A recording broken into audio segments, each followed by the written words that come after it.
How to change the Snapchat profile picture. Are you looking for an easy way to change your Snapchat profile picture?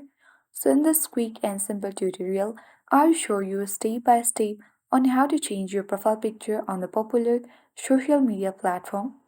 After watching this video, you will know exactly how to change the photo.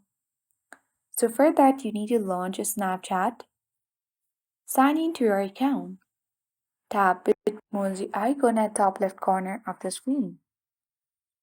At top, you can easily see your current Snapchat profile. So you simply need to tap on it and then swipe towards bottom. At bottom, you will see different option. Simply you have to choose change selfie. Here you will see different Bitmoji selfie. You can scroll through the option and select the one you like the most.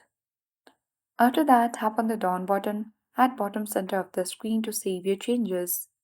And just like that, you have updated your Snapchat profile picture using Bitmoji. You can even choose Edit Avatar, and from here you can easily update your avatar by changing the hairstyle, hair color, hair treatment, and different options as per shown on the section. And after that, you can easily tap on the save icon at top right corner of the screen and update your Bitmoji and change your Snapchat profile picture. So that's it. I hope this guide was helpful. If it was, then do like, share, comment, and don't forget to subscribe. Thank you for watching and see you in the next video.